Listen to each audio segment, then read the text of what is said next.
Alors bonjour Fred, bonjour à ceux qui regardent cette interview. Donc, je m'appelle Cédric Copy et je suis consultant en marketing et marketing auprès des professionnels indépendants, principalement des coachs, des consultants, des formateurs, des gens qui ont une expertise, qui veulent la vendre mais qui ne savent pas vraiment comment faire. Et donc je les aide à trouver des clients. D'accord. Alors justement, tu as fait une conférence il n'y a pas très longtemps sur la stratégie et tu as même sorti un produit, les génies du marketing des indépendants. Et là, tu vas nous faire un résumé, une synthèse des meilleures pratiques de cette fameuse conférence en plusieurs parties. Et la première partie était sur la connaissance du client. Qu'est-ce que c'est exactement? Avant de commencer même à essayer de vendre, il faut connaître son client, c'est ça? Oui, en fait, la plupart des gens démarrent en se disant, voilà, moi je veux proposer ça.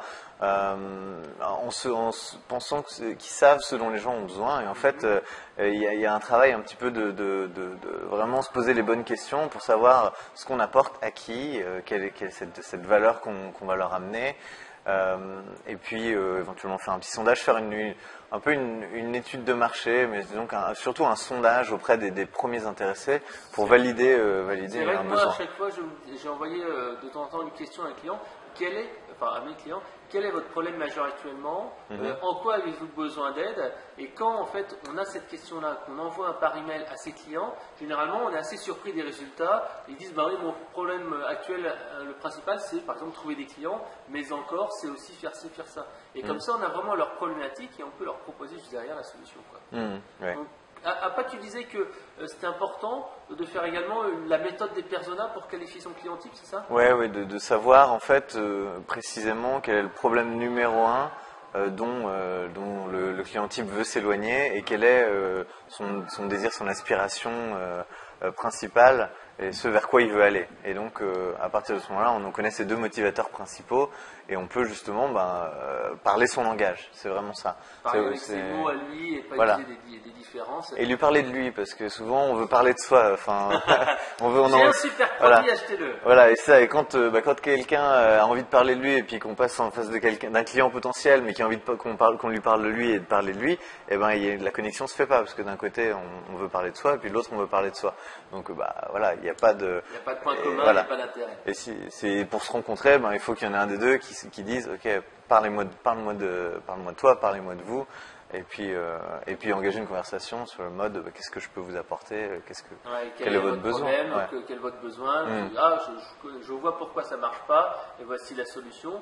Ou alors même se dire peut-être que en fait se mettre à la place du client et dire oui, moi aussi je suis indépendant comme vous, pendant un moment je cherchais comment trouver des clients et j'ai finalement trouvé une solution parce que moi j'ai appliqué une solution et ça marche pour vous, ça peut marcher pour vous, etc. Et ça marche pour d'autres de mes clients et voilà. Donc ça c'est la première étape, donc qualifier son client, son besoin, éventuellement le personnifier. Après on arrive à quelle étape en fait? L'étape suivante, ça va être d'identifier le message, d'avoir un message vraiment très précis sur la base de ce qu'on a pu identifier en cherchant à connaître en cherchant son client type, en essayant de l'identifier aussi précisément que possible. Du coup, on peut de ça décliner ce que j'appelle le message central, qui va être en gros la façon dont on va se présenter quand on demande ce qu'on fait, dans la vie. L'unique selling proposition, le pitch. En fait, on va dire qu'est-ce que je propose, à qui ça s'adresse et en quoi je suis différent et qu'est-ce que j'apporte comme valeur. Voilà, exactement. Comme ça, la personne soit elle se reconnaît. Enfin, le test, c'est de savoir si la personne soit elle se reconnaît, soit elle a en tête quelqu'un qu'elle peut recommander. Là, c'est tout de suite qu'elle a une information qui est suffisamment précise. Si c'est trop vague, si c'est trop alambiqué, pas clair, elle va dire c'est intéressant. Tu vois, et là, en général, c'est pas il n'y a pas de connexion. La connexion est manquée dans ces cas-là. Mais c'est vrai que moi j'ai déjà fait et même j'ai utilisé une méthode qui est je m'adresse aux PME, j'aide des clients à trouver des clients, blablabla.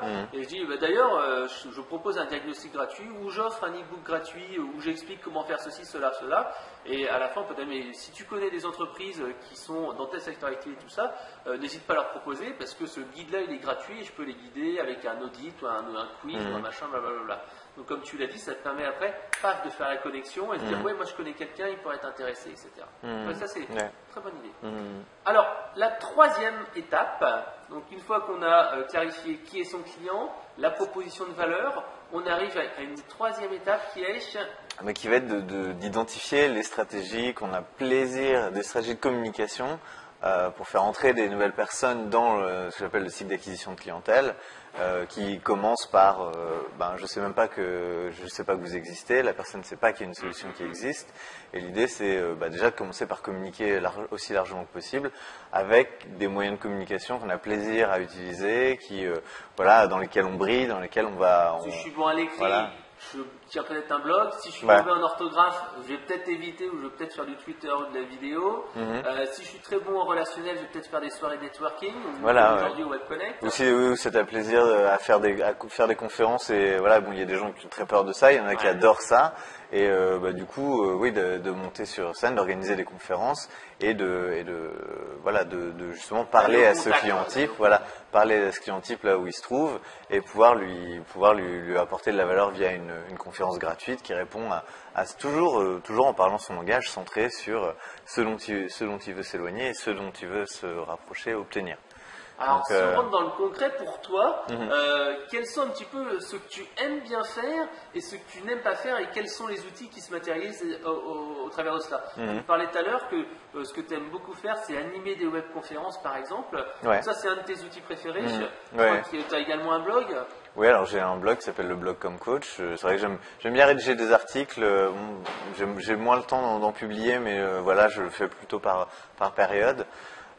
J'aime bien les webconférences aussi, je trouve que c'est une façon à la fois personnelle, mais en même temps tu t'adresses à tout le monde, sans contrainte de timing, etc. Voilà, et puis on peut réutiliser le contenu qui peut être transformé en article, qui peut être retranscrit en texte, qui peut ensuite être utilisé pour faire des scripts, pour faire des vidéos, donc voilà, c'est trouver les médias qu'on a plaisir à utiliser ou les stratégies qu'on a plaisir à utiliser, toujours en apportant de la valeur. Ça, c'est toujours si on organise des conférences en présentiel, la promesse de valeur, ça va être le titre de la conférence, ça va être le fait que les gens vont pouvoir venir soit gratuitement, soit... discuter avec l'expert à la fin de la conférence, aussi, parler de leur petit cas problématique. Voilà, exactement. Et voir qui est vraiment la personne avant de lui donner un chèque.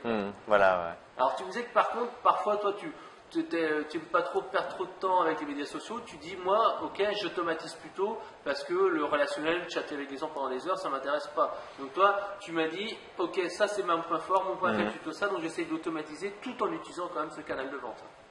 Ouais, disons que je pense que c'est quand même les médias sociaux, on peut difficilement s'en passer. Et puis c'est vrai que c'est un endroit très intéressant où les gens disent ce qu'ils font. Donc du coup, quand on a un public à qui on s'adresse, on peut facilement les trouver sur les médias sociaux.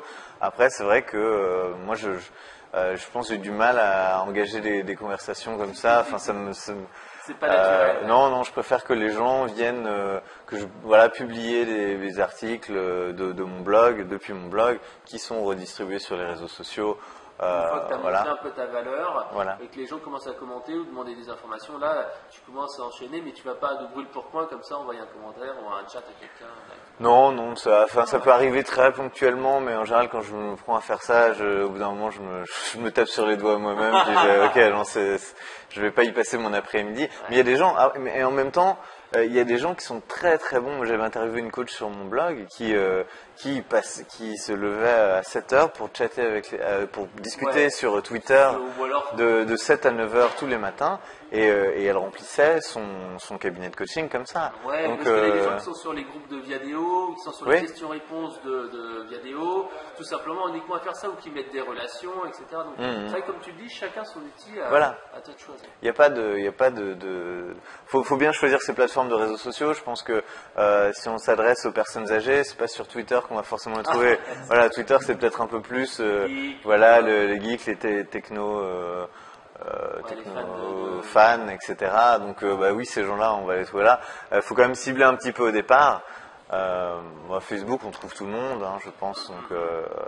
Donc voilà, il faut partir sur les... donc identifier les carrefours d'audience ou sur ses clients. Voilà, quand même.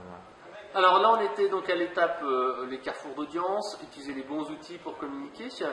Quelle est l'étape suivante après, en fait? L'étape suivante, c'est via ces différentes stratégies, de faire en sorte que les gens se rapprochent de nous.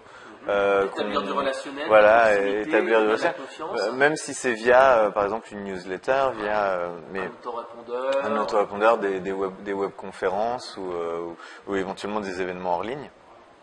C'est de faire en sorte que les gens se rapprochent de nous, qu'ils augmentent leur sensation de confiance, de cette perception d'avoir un conseiller de confiance, d'avoir quelqu'un qui est là pour leur donner des solutions, leur donner des outils, les aider à avancer.